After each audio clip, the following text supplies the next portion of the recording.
Queridos irmãos, queridas irmãs espíritas, bom dia. Primeiramente, muito obrigado por mais uma vez esta oportunidade de estar aqui, dividindo com vocês os nossos singelos pensamentos, apontamentos sobre a doutrina espírita. Uma doutrina tão confortadora, que nos fortalece e que nos prepara para os acontecimentos de nossa vida. Eu espero que estas reflexões ajudem a vocês tanto quanto ajudam a mim.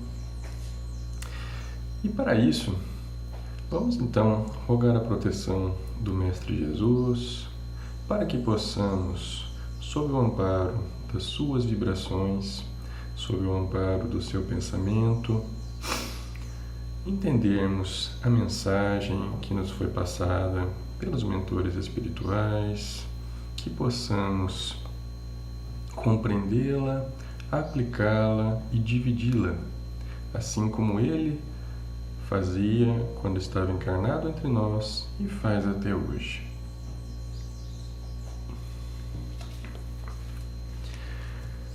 Pois bem,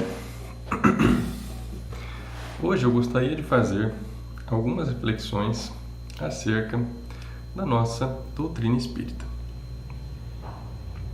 Ela é uma doutrina que nos acalma profundamente, porque ela nos dá a perspectiva de uma vida maior, uma vida que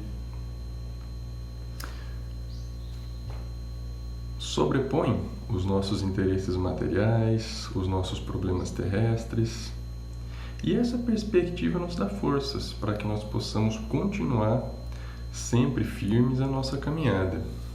Ela também é uma doutrina esclarecedora, uma vez que ela nos ajuda, através da análise simples, desinteressada e utilizando o que nós temos de melhor, nosso raciocínio lógico, os nossos sentidos, o estudo dos fenômenos. Ela nos explica várias coisas que acontecem no nosso universo, preenchendo determinadas lacunas de conhecimento que muitas vezes nos deixariam inquietos.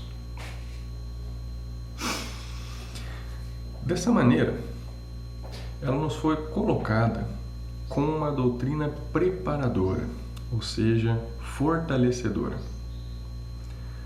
Isso quer dizer o seguinte, que nós precisamos, além de estudar a doutrina espírita, praticá-la para colocá-la em nossos corações.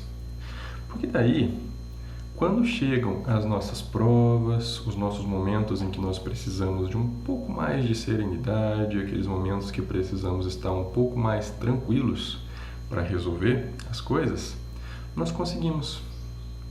Caso contrário, acontece o perigo, nós corremos o risco de recuar, certo? Então a ideia é que nós possamos nos entender cada vez mais. Para quê? Para que quando chegue um momento de necessidade, nós possamos conseguir trabalhá-lo da melhor maneira possível e crescer, Ou seja, retornar à nossa pátria melhores do que nós chegamos aqui. Nesse aspecto que nós estamos conversando, uma vez perguntaram a Chico Xavier, um dos espíritas mais famosos de todos os tempos, como que ele poderia resumir o espiritismo? E aqui eu gosto de fazer uma parada, Porque quando você pergunta a Chico Xavier o que ele pode resumir do espiritismo, assim, é algo que a gente deve prestar atenção, Quase como se você perguntasse para um nome de excelência, Vamos dizer que você goste muito de estudos de física, Pergunte a Stephen Hawking, o que ele fala da física? Poxa, algo que a gente gostaria de escutar, Ele trabalhou com isso a vida inteira, então o que será que é a opinião dele? E Chico, quando ele quis resumir, o espiritismo em uma frase, assim, ele é bem amplo, mas ele nos deu uma ideia muito interessante. Ele nos disse que o que ele aprendeu com a doutrina espírita é que nós precisamos nos renovar sempre. Interessante, né? Porque esse resumo que ele deu também foi frisado por vários dos mentores, por exemplo, em O Livro dos Espíritos. Né? No Evangelho segundo o Espiritismo, quando Kardec perguntava, né, como é que você reconhece um verdadeiro espírita? Eles diziam, você vai reconhecer um verdadeiro espírita pelo esforço que ele faz para se melhorar. Então, o verdadeiro espírita não é aquele que estuda mais fenômenos, não é aquele que lê mais livros, não é aquele que faz mais palestras, não é aquele que aplica mais passes, não é aquele que sai ajudando as pessoas de casa em casa, embora ele possa fazer tudo isso e seja muito bom que se faça, né? O verdadeiro espírita, segundo eles, se reconhece pelo esforço que a pessoa faz em se melhorar, né? E aí nós podemos trazer uma segunda pergunta, né? Essa segunda pergunta é o seguinte: tudo bem, então como é que a gente faz para se melhorar? Né? Isso também está no Livro dos Espíritos. Kardec não deixou passar essa oportunidade, né? Já que os mentores estavam comentando para ele que o verdadeiro espírita se reconhece como uma pessoa que busca se melhorar sempre. Ele se perguntou, né? Então qual que é a melhor maneira de se melhorar? E a resposta foi bem precisa, assim. Um sábio da antiguidade já vos disse: conhece-te a ti mesmo. Então os Espíritos estão dizendo o seguinte, que nós nos conhecermos e fazermos uma análise de quem somos é fundamental para que a gente consiga se melhorar. E se a gente pensar um pouquinho nessa resposta, a gente consegue começar a compreender a profundidade dela. Porque realmente, se nós entendemos o Espiritismo como um consolador prometido, que nos prepara para os desafios, para as provas que nós devemos enfrentar, faz muito sentido que a gente precise se conhecer. Porque, afinal, esse consolador prometido busca construir pessoas melhores, né? E nós nunca vamos conseguir nos construir se nós não soubermos o que está precisando de reforma, ou o que está precisando ser construído ainda. Né? Só pensar, quando a gente vai fazer uma reforma, por exemplo, de um edifício antigo, você não sai derrubando tudo e reconstruindo de novo. Ou então você não sai, vamos construir uma pilar aqui, vamos colocar um reforço aqui, vamos mudar essas telhas. Não. Né? A primeira coisa que a gente faz é analisar o que é que precisa de reforma. Você faz uma vistoria no edifício, você entende quais são os problemas, onde que ele está rachando, onde que ele está cedendo, onde que eu vou precisar reforçar. Ah, eu consigo reforçar assim. Ah, agora como que ele vai ficar melhor, como que ele vai ficar mais bonito, né? Esteticamente melhor. Enfim, esse trabalho de conhecimento antes de começar a trabalhar na obra é fundamental. E assim também é conosco mesmo. Ou seja, nós precisamos nos conhecer bem para sermos bons espíritas. E aí, nós podemos olhar de novo, né, para os conselhos dos espíritos, para entendermos melhor como é que a gente se conhece bem. Tem, claro, um capítulo muito famoso sobre isso, né, escrito por Santo Agostinho, em que ele fala que de noite você pode analisar o que é que você fez durante o dia. É um capítulo maravilhoso. Nós, às vezes, fazemos alguma reflexão em torno dele, mas hoje eu quero fazer reflexão em torno de um tema um pouquinho diferente, que eu acho também muito eficaz para nos conhecermos. Porque essa técnica que Santo Agostinho nos comentou, embora seja uma técnica maravilhosa, que nos traz resultados incríveis, né, às vezes nós temos um pouquinho de dificuldade com ela. Pelo menos eu tenho, né? Por quê? Porque ela exige que nós olhemos para dentro e tentemos nos analisar de uma maneira assim, um pouquinho mais imparcial, né? Porque nós tendemos assim a relevar muito, mas muito mesmo, as coisas ruins que nós fazemos e a pesar elas assim de uma maneira incrível quando os outros fazem conosco, né? Quando outra pessoa está fazendo, ele está fazendo errado, está sendo injusto. Quando eu estou fazendo, eu estou só me defendendo, estou fazendo ali o correto, né?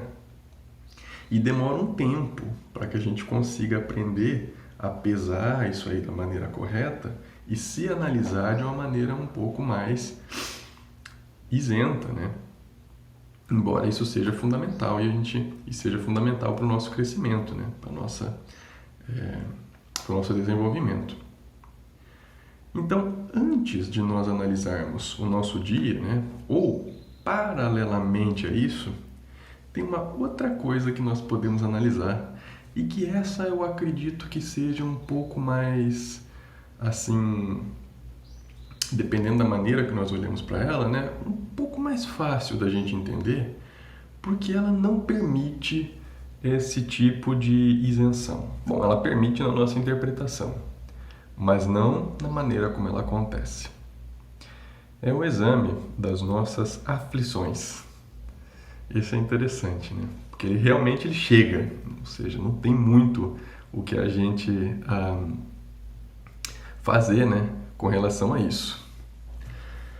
Aí no capítulo 5, né, do Evangelho segundo o Espiritismo, eles falam, né, os espíritos eles falam das causas atuais e das causas anteriores, né, das nossas aflições. Nós sabemos que determinadas aflições são causadas por experiências pregressas, né? Mas nós vamos focar hoje justamente nessas causas atuais, porque elas podem nos dar uma ideia rápida, né, e precisa do que nós estamos fazendo de errado, para que nós possamos nos entender melhor. E para isso, eu vou aqui emprestar algumas palavras de Emmanuel, né, em que ele escreveu no livro A Religião dos Espíritos, Examina a própria aflição. Emmanuel nos dá uma aula de como conhecermos as nossas atitudes e entendermos como nos melhorarmos. Ele começa falando da seguinte maneira: examina a própria aflição, para que não se converta a tua inquietude em arrasadora tempestade emotiva. O que ele está falando é o seguinte: presta atenção no que você está aflito, porque se você não prestar atenção, isso vai crescer e vai acabar se tornando um problema maior, né? Então aqui nós temos dois benefícios. Emmanuel frisou um, nós estamos frisando outro. Emmanuel disse: olha, se você começar a prestar atenção nas suas aflições, você vai impedir problemas muito grandes. E você vai se conhecer um pouco melhor, né? De uma maneira assim meio isenta, porque, bom, nós já vamos falar, a gente já vai perceber o porquê. Aí Emmanuel diz uma coisa interessante: todas as aflições se caracterizam por tipos e nomes especiais. Ou seja, ele especifica: cada aflição é consequência de um vício ou de um defeito. Entenderam por que essa maneira é mais isenta? Se nós estamos aflitos dessa maneira, é porque, embora a gente não goste de admitir, nós carregamos esse vício ainda e precisamos trabalhá-lo. A aflição do egoísmo chama-se egolatria. O egoísta tem que ficar o tempo inteiro jogando ele para cima, que ele se acha melhor, certo? E isso constitui uma fonte de sofrimento para ele, que acaba por virar uma mania, algo que vai sugando as energias dele. Ele já não consegue mais conviver muito bem num ambiente em que ele não está sendo jogado para cima. A aflição do vício chama-se delinquência. A aflição da agressividade chama-se cólera. Olha, essa aqui é interessante, né? Colérico. Eu acho interessante que nós nunca somos assim coléricos, né? A gente às vezes exagera um pouquinho na resposta, mas é só para botar ordem na casa. É porque precisava, né? Aí a gente grita, xinga os outros, né? E às vezes com isso até consegue fazer com que a situação mude um pouquinho, ao nosso ver, né? Porque afinal, quem que vai querer conviver com uma pessoa assim? Só que a gente faz isso uma vez, o nosso coração dispara, né? Nós começamos a respirar um pouco mais rapidamente, assim, ficamos mais vermelhos. Fazemos isso uma segunda vez, uma terceira vez, uma quarta vez, uma quinta vez. Aí na sexta vez o coração bate tão rápido que a gente acaba tendo um problema, vai para o hospital e abrevia a nossa encarnação. Né? Claro que não foi culpa nossa, a culpa foi dos outros que nos irritaram, né? Só que se a gente não fosse colérico, isso não tinha acontecido. Se nós não fôssemos agressivos, isso não teria acontecido.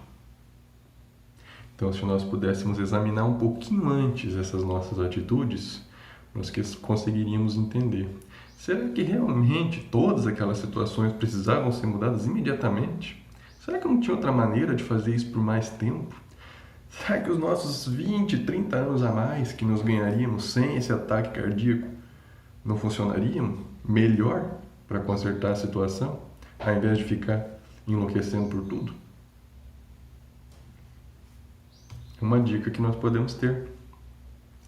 A aflição do crime chama-se remorso, porque não existe criminoso de consciência limpa. Todos eles têm problema para dormir de noite, certo? E se nós temos uma dificuldade também para dormir de noite, presta atenção aqui. A aflição do crime chama-se remorso. Será que a gente não deveria se reconciliar com alguém? A aflição do fanatismo chama-se intolerância. Acho interessante isso aqui. O fanático ele é sempre intolerante. Por que um fanático ele é intolerante? Porque o Narciso ele acha sempre feio tudo que não é espelho, né? Ou seja, se aquela pessoa parece comigo, se ela tem as mesmas atitudes que eu, se ela acredita nas mesmas coisas, então ela é bonita, né? Se ele já acredita em uma coisa um pouquinho diferente, já age um pouco diferente, então ele é feio, né? E deveria mudar. Não consigo mais conviver com ele. Só que o interessante é que aqui no nosso mundo, assim, todo mundo parece com a gente, né?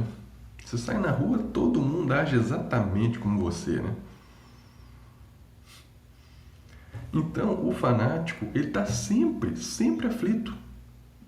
Porque conviver com outras pessoas que pensam diferente dele, para ele é um peso. Ele tinha que estar num mundo que só tem cópias dele andando. Ele podia conviver com todo mundo, ia tolerar todo mundo daí. Enquanto isso não acontece, ele sofre. Será que nós não somos, às vezes, intolerantes com pessoas que pensam diferente de nós? A aflição da fuga chama-se covardia. Aqui, claro, a gente sempre tem que meditar bem nas palavras para entender o real significado delas. Às vezes, a coisa mais sensata a fazer é se retirar de uma situação, isso é verdade. Mas, às vezes, nós poderíamos resolver e não resolvemos. Aí, quando a gente vai embora, fica aquela sensação de que a gente poderia ter feito alguma coisa, né? Essa sensação chama-se covardia. Uma sensação ruim de você carregar. Ela é a consequência da fuga. A aflição da inveja chama-se despeito. O invejoso, né? Ele sempre carrega um caminhão, uma tonelada nas costas. Porque ele não aguenta ver alguém que tem alguma coisa a mais que ele. Aí ele tem que pensar, bolar uma maneira de tentar fazer aquela pessoa se sentir menor, né? Como se ele fosse conseguir isso. Porque já que ele acredita que ele não consegue subir, ele tem que pelo menos diminuir o outro. Aí ele é desrespeitoso com a pessoa, certo? Aí ele tem atitudes erradas e às vezes ele não sabe por que as pessoas não gostam dele depois disso. Né? Eu sou tão sozinho, as pessoas me deixam aqui, não sei por quê. A aflição da inveja chama-se despeito. Vamos olhar para dentro, verificar o que será que a gente tem feito. A aflição da leviandade chama-se insensatez. Leviano é insensato. A da indisciplina, desordem. Olha que interessante. Né? A desordem. O indivíduo precisa chegar ao trabalho dele, por exemplo, às 8 horas da manhã. Aí ele acorda com seu despertador às 10 para as 8. Mas ele é muito eficiente. Então ele se arruma, toma café em 5 minutos. Né? E sai com o seu carro ali para ele chegar às 8 horas. Só que daí ele saiu com o carro e ele descobre que as outras pessoas que estão ali dirigindo não sabem que ele tem que chegar às 8. Então encheram aquela rua de carros ali. E ele fica preso. Aí ele fica bravo, porque as coisas não estão funcionando. Quem que consegue viver num mundo, né, em que você demora mais do que 5 minutos para chegar ao trabalho de carro? Que problema sério, né? Olha, claro que nós poderíamos um pouco melhorar nossa mobilidade urbana, mas será que esse indivíduo não deveria ter se programado para acordar um pouco mais cedo, se ele sabia que esses problemas poderiam acontecer? A aflição da indisciplina chama-se desordem, que ele não chega no trabalho na hora, não consegue finalizar as coisas dele, não consegue fazer o que ele queria e sofre com isso. A aflição da brutalidade chama-se violência. A aflição da preguiça, rebeldia. Não existe rebelde que não seja preguiçoso. A aflição da vaidade chama-se loucura. O vaidoso. Eu quero que eles reconheçam que eu sou melhor. Eu quero que eles reconheçam que eu sou melhor. Só que eu esqueço que eu não mando na mente das pessoas, né? Aí quando as pessoas não reconhecem, eu começo a ficar louco. Começo a acreditar em teorias mirabolantes, para fazer sentido para mim mesmo que eu sou melhor que elas. Começo a agir de uma maneira excêntrica, né? A aflição da vaidade chama-se loucura. Eu queria que eles reconhecessem que eu sou melhor, mas eles não querem. E eu não tenho o que fazer. Então eu começo a agir dessa maneira diferente. E sofro com isso. A aflição do relaxamento chama-se evasiva. A aflição da indiferença, desânimo. Eu não ligo para isso. Não, também não ligo para aquilo. Também não ligo para aquela outra coisa. Não ligo para nada. Nem para nada. Daqui a pouco a pessoa não liga nem para viver mais. Já que ela não liga para nada mesmo. A aflição da indiferença chama-se desânimo. Se você é indiferente com tudo, você vai ficar desanimado e vai sofrer por isso. Pode desenvolver, inclusive, um quadro depressivo, dependendo da situação. Não que todo quadro depressivo seja consequência disso, mas pode ser uma causa. A aflição da inutilidade chama-se queixa. Essa acho que dói um pouco, né? Não existe reclamador que não seja inútil. Ele vê uma situação, gostaria que ela fosse diferente, acha que não pode fazer nada, e então ele acha que a única maneira de mudar a situação é reclamando.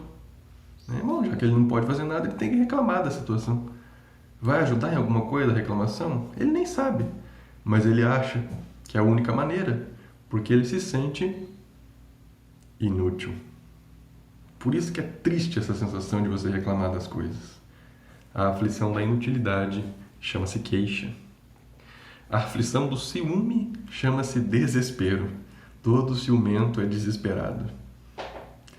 Essa não vamos nem comentar, né? Porque nós já superamos o ciúme faz tempo.